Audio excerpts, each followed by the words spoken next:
Hi, my name's Amanda Turner. This term I completed my senior practicum on breastfeeding, and I'm excited to share my experience and final outcome with you all. My current unit is a 28-bed pediatric medical surgical unit.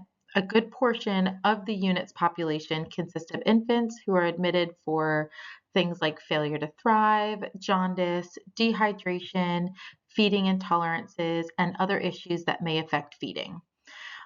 These issues can be related or caused by breastfeeding difficulties. And so, night shift and weekend shift nurses don't typically have regular access to the lactation team due to their normal business hour schedule. Therefore, we're left without lactation support a majority of the time. So I completed this in-service to help the night and weekend staff and to educate them on breastfeeding basics to better serve our patients and their families.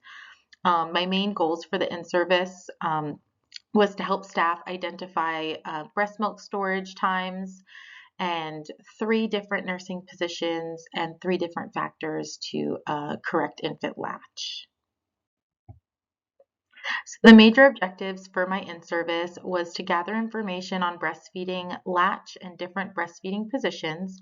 So I gathered information from 7 different peer-reviewed articles, and I researched MUSC's breastfeeding policy um, and created handouts and a lesson plan using that evidence-based literature. I really wanted to make sure to educate myself on this topic so that I was able to answer questions and really start conversations regarding breastfeeding. So to implement, I implemented this objective by conducting the in-service training on breastfeeding. I used a lot of this information to create my handouts for the quiz and for the scenarios that we walked through. And to evaluate, I used the post in-service quiz and how the group overall was able to answer those scenario-based problems that I was giving them. So achievement of the project, my overall goal was to educate my coworkers on breastfeeding and give them the tools needed so they're able to educate patients' mothers. The skills needed to conduct the in-service included organization, time management, strong public speaking skills, and verbal and visual demonstration skills.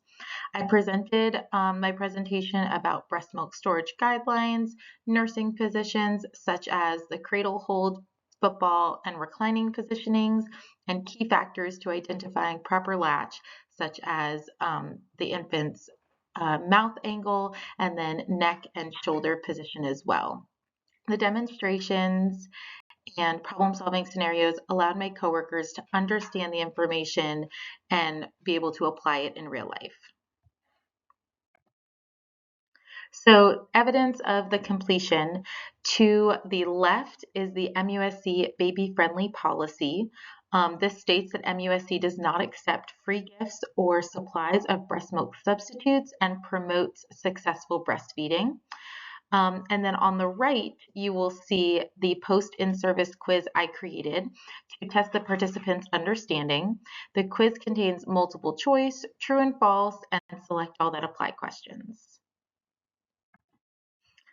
Some more evidence files. These images were handouts that I created and they were distributed during the in-service training to provide visual aid to the participants. On the left outlines the key factors to supporting proper latch with a picture demonstrating it. And then the handout to the right outlines the 3 different breastfeeding positions reviewed during my in-service training. So specific outcomes, the 8 ACU nursing staff reported an increase in breastfeeding knowledge after the in-service training.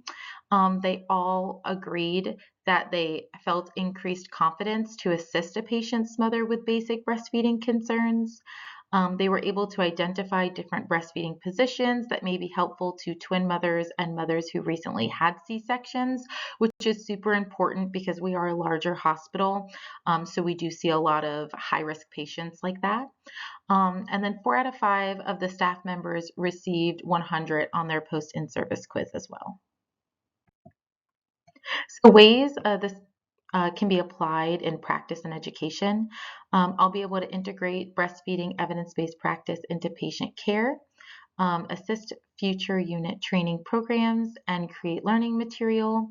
The information learned from the articles and references will certainly be used in practice and will help educate other coworkers and patients. This project has definitely prepared me to take on education roles within my unit. Um, and I'll definitely be able to apply my knowledge to design other handouts or other future unit education material as well. Value of this project to lifelong learning. My practicum has certainly strengthened my ability to adapt and solve problems, clinical breastfeeding competencies, teaching abilities, and evidence-based practice integration. As nurses, we're responsible and held accountable by governing bodies and our patients to be lifelong learners. So being lifelong learners allows us to update our practice and enhance our educating abilities. These are important attributes for nurses to have, in my opinion. These are my references. Thanks for watching, and I hope you enjoyed learning about my senior practicum.